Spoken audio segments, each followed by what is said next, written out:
Hey, Real Estate Rockstars. What if I told you you could get an additional 50 listings a year just by making a few phone calls? Yes, that is what Carolynn Castillo does. She is the queen of probate. She has doubled down in this niche and she is pretty much just only selling probate listings, and it's making her a whole lot of money.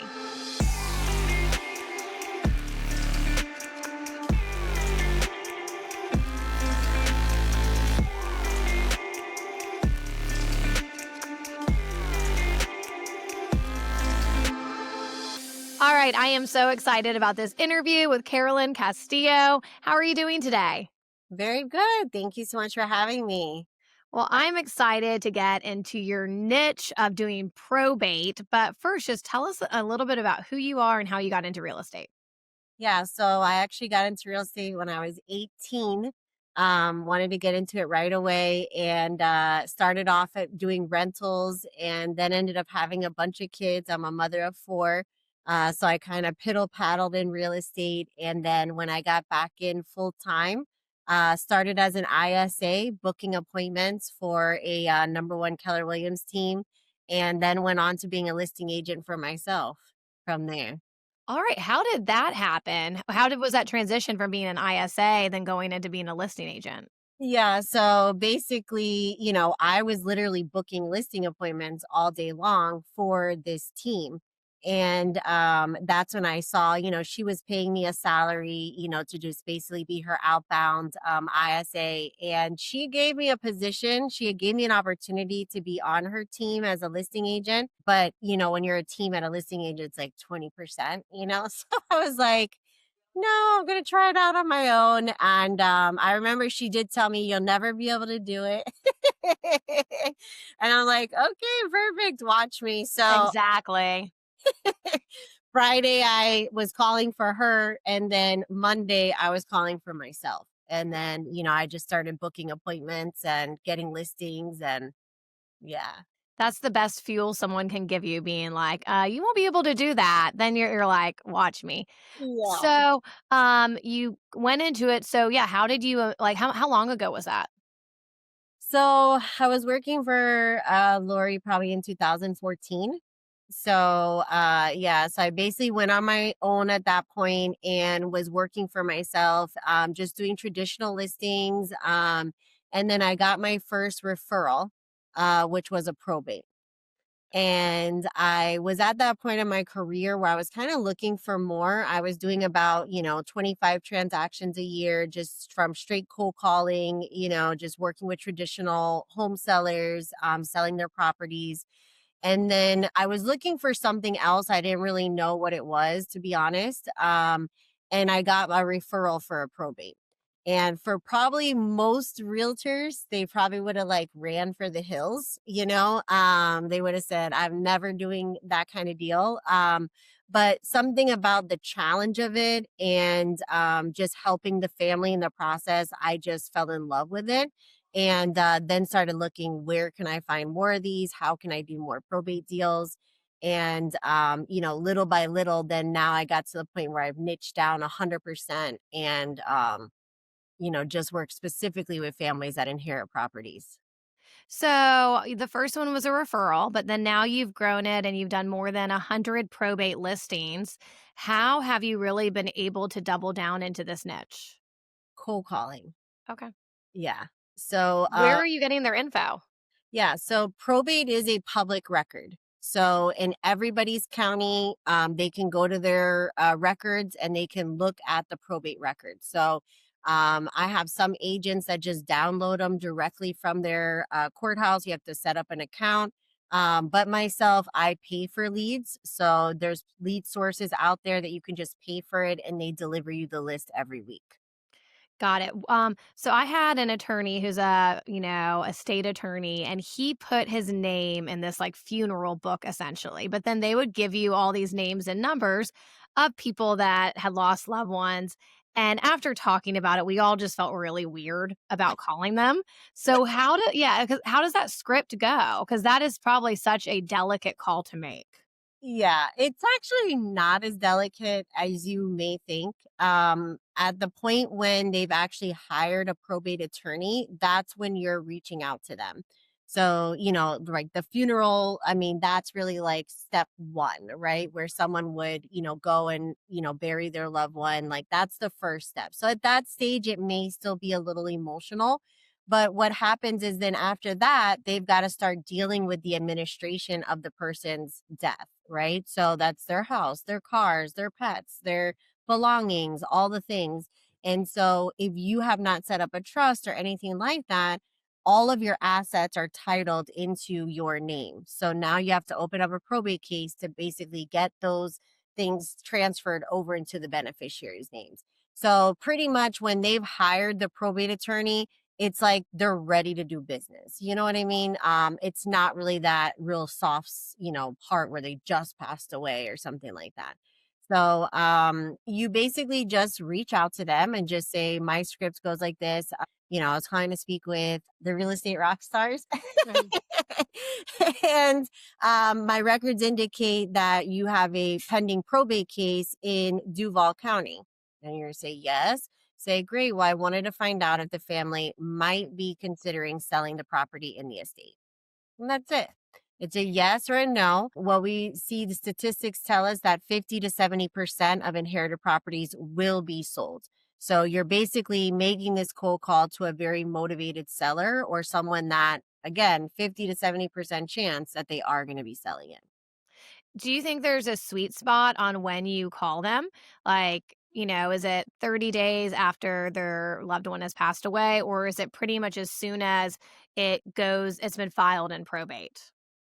Yeah, I don't reach out prior to them filing in probate. There is that lead source, which you call pre-probate leads. And that's where you get into a little bit of the touchy zone, in my opinion. And so, but once they filed probate, it's like I said, they're ready to do business. Got it. So a lot of times there's a personal representative named. How often are you getting in touch with the actual person who makes decisions? Very often, yeah. Yeah. Sometimes the court, depending on your county, will actually put their phone number right there. Wow. Literally calling that person directly. If not, you have skip trees that are you're reaching out to that executor because they're the ones that are administering the state. And so you use pre-probate leads. That's the name of the lead source? No, pre probates is like pre probate Oh, when got it, got it. What's the name of the lead source you use that is giving it to you once they're in probate? foreclosures daily. Oh, awesome. Very, very cool. Mm-hmm. So in the past year, how many of your listings came from probates? 100%. That's awesome. Yes. And how many did you sell last year? Last year, 52. That's Um, amazing. yeah, this year I think we're right at like 47, still got a couple in the bag, but yes. So, I do a lot of divorce real estate and we dabble in probate. And my very first probate listing, there were, I think, eight heirs. There's always the black sheep. And I think the personal representative was stealing money from the estate. And I know how you said it's like, oh, I should have ran away. But it's like, if you get good at it, what are some good systems you have to make sure that the sale of a home like this is as little drama as possible? Yeah. So really just how you set it up and how you start with the family.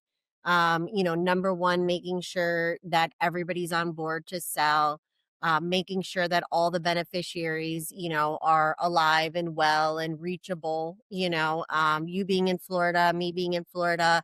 With inherited properties, you cannot sell an inherited property unless all the beneficiaries sign at closing. So if, you do a deal with an executor and they're, everything's perfect with them, but you say, well, where's your brother? Oh, well, we haven't seen him in ages. My mom didn't want him to have anything. And you're like, ah, Yeah. so really just kind of setting it up from the beginning, setting the expectations. And I also found communication with the attorney. A lot of realtors and even investors, they don't reach out to the probate attorney to really get on the same, timeline as them and understand their side of the process. So the realtor's kind of in their lane doing their thing, the attorney's in his lane doing his thing. And then all of a sudden we get to title and we're like, okay, we've got a problem, right? Mhm. So just proactively, getting all the parties involved. I always say, like, with traditional real estate, we can sell the house, but if the lender doesn't get us the money, then we can't do nothing. So same thing in probate, we could sell the house, but then if the attorney doesn't get us the authorization to sell, then what are we doing, right? Yeah. So it's just kind of having that other party involved in it, and being able to, create, once you do it over and over again, then you help people go through that process. Because what people don't realize is, like, same like divorce, I would have to assume, how many divorces will you do in a lifetime? Well, maybe people will get divorced more than they'll go through probate. I don't know. Some people get divorced 3 or 4 times, right? But on average, a personal representative will only be a personal representative once or twice a lifetime. So this is something that is completely unfamiliar to the person that's going through it. So if you just have that little bit of knowledge ahead of them to be able to guide them, through that process, it makes the world a better place. So here's a big question, and I've experienced it personally. And sometimes you'll experience this, just with a normal couple trying to sell their home. But when you have many personalities, and Johnny in New York City thinks that their home in Florida should have New York City prices, and they go, "Oh my gosh, there's no way that's only worth 350. It's at least 650." And then you also have, just so many different opinions there. How do you navigate that? Well, what I've found is that in probate, people are much more realistic than the average homeowner, right? Because the average homeowner is selling because they want to take the equity from that house and go buy another house, right? Mhm. Whereas this family, everything is divided, like you mentioned, that family of 8. Well, you take $100,000 and now we're dividing it by 8. So we're not getting 100 grand. We're getting, what, 33 or whatever it is. So the numbers break down in probate. Like, so, somebody's like $20,000 negotiation can turn into, a $5,000 negotiation because each party is only getting a portion of that, Mhm. and a lot of times the estate is actually, people get excited about, oh yeah, I'm going to inherit this house, wow, but it's actually a liability, because the mortgage payments are coming every month. The HOA dues are coming. This time of year in Florida, everybody's got to pay taxes and homeowners insurance, right? So now when you're owning this with your brothers and sisters, who's paying the bills around here, right? And so at the beginning, everybody kind of is like, in the allure of, hey, we got this asset that's worth 400,000, but it's a bleeding asset. It's an asset that needs, the grass cut and the pool cleaned, and, is somebody checking in on it? What if, so we work with the families to liquidate it as soon as possible, and with that comes, pricing it accurately from the beginning, and most families will appoint one person, the executor, and they'll kind of be like, you handle it. So you're not necessarily having to have a price reduction conversation Mhm. with, my biggest case to this date was this year was 23 people. Wow. So I didn't have to, to 23 people, I didn't have to ask them the same question. They all gave their authorization to one person. And then, that's the way we managed it. Wow. Yeah, no, I mean, 23 people, that is a lot for sure. Yeah. So, when you first got into this, what was the most challenging part of it? I think for me, looking back, really the attorney part of it, I think most of us, myself, I've never been in any legal trouble. I haven't had to deal with a lot of attorneys. I really didn't have, any concept. I just saw, like, what you would assume an attorney is, but what I found out really quickly is that not all attorneys are created equally. Mhm. And one guy says it can be done this way, but then another guy says it can be done that way. And Mhm. so I was like, at the very beginning, I was like constantly bewildered because I was Mhm. like, how is it that this attorney is getting us the approval to sell, but yet this attorney says it can't be done? Like, it Mm. constantly like driving me crazy. I was like, how is this possible?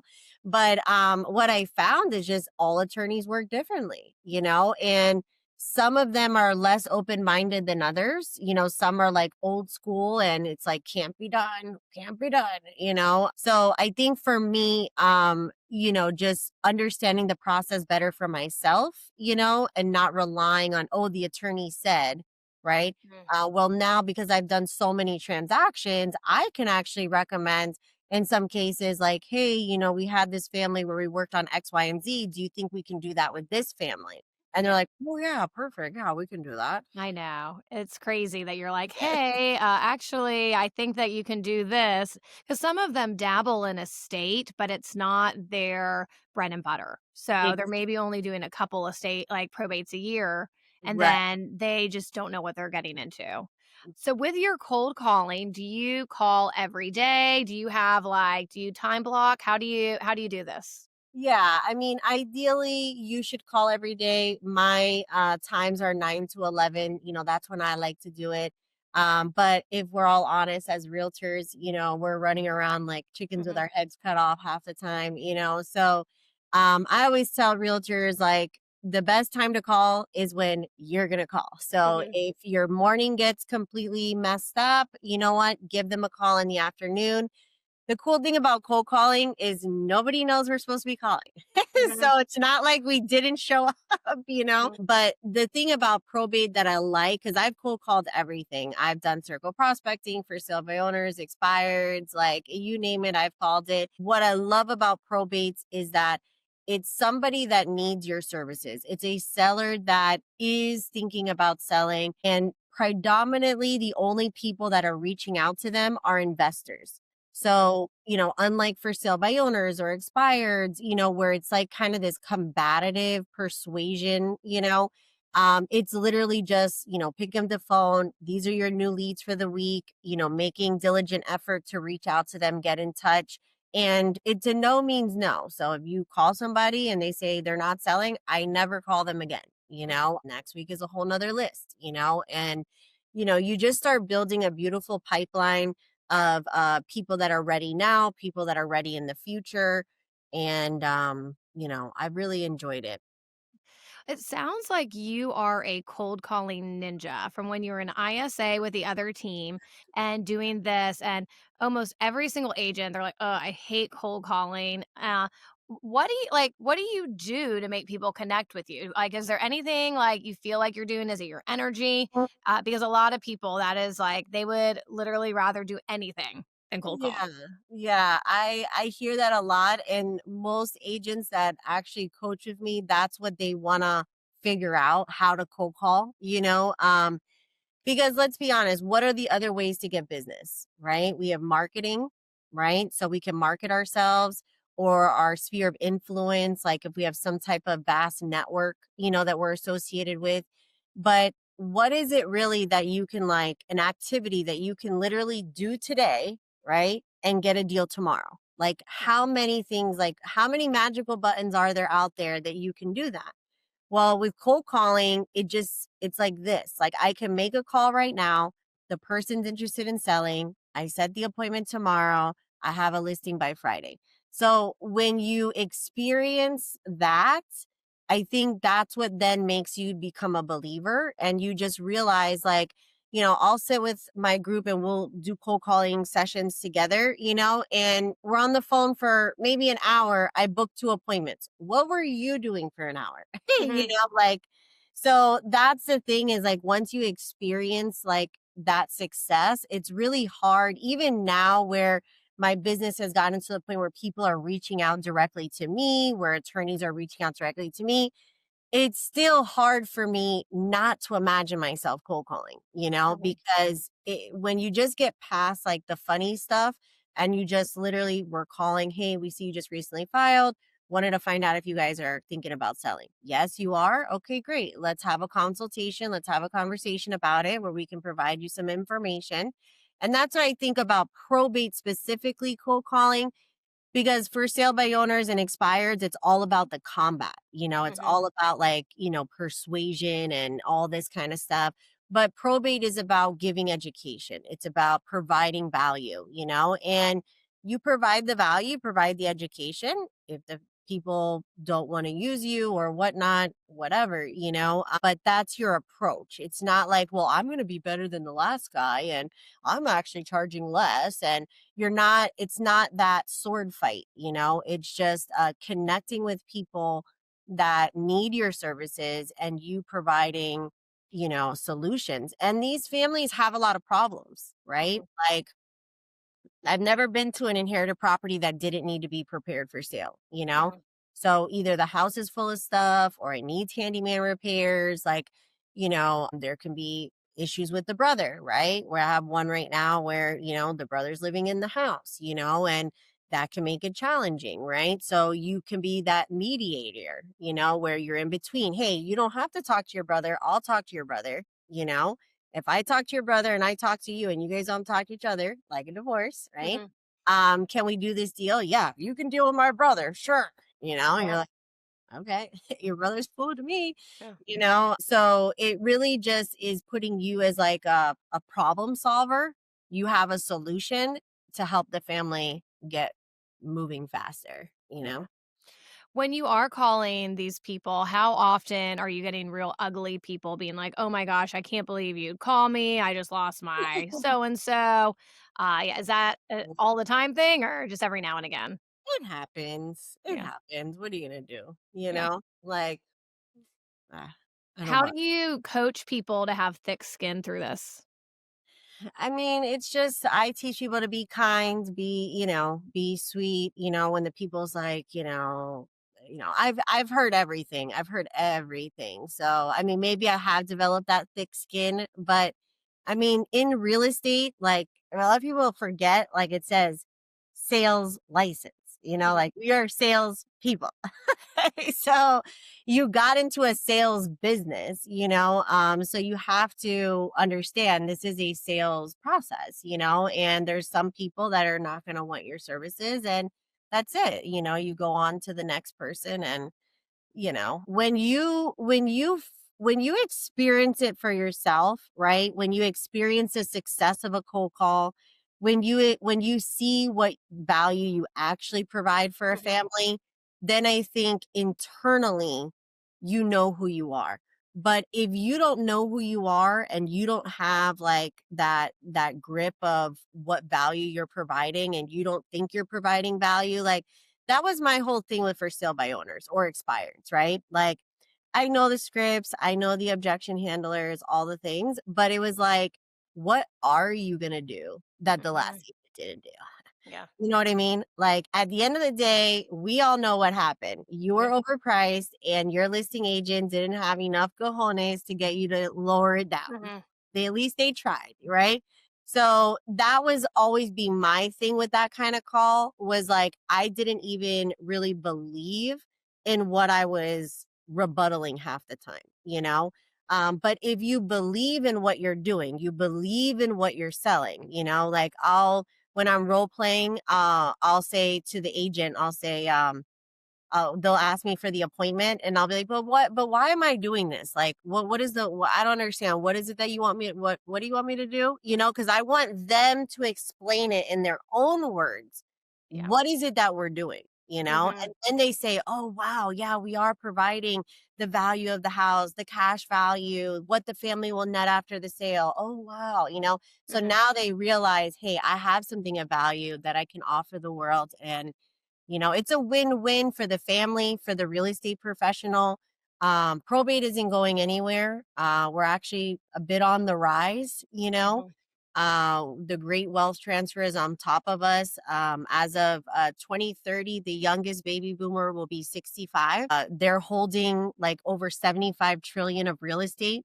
All of that real estate is about to transfer hands right now. Mhm. So more realtors that can understand the process, understand how to speak with these people and provide value, it can be a beautiful business. It changed my life, going into probate, it brought meaning into my work, because once you figure out real estate and you're making money and you kind of like get it, you kind of start, it gets a little numb, like the Mhm. same thing over and over and over again, Yeah. but in probate, I have found it to be very meaningful And maybe likewise with a divorce, right? It's a difficult time that you're able to really help a family get through, Mhm. uh, so it can have feel very meaningful, and you're making money at the same time. You know? Well, this has been awesome. I'm gonna start cold calling some, like, probate people as soon as we get off.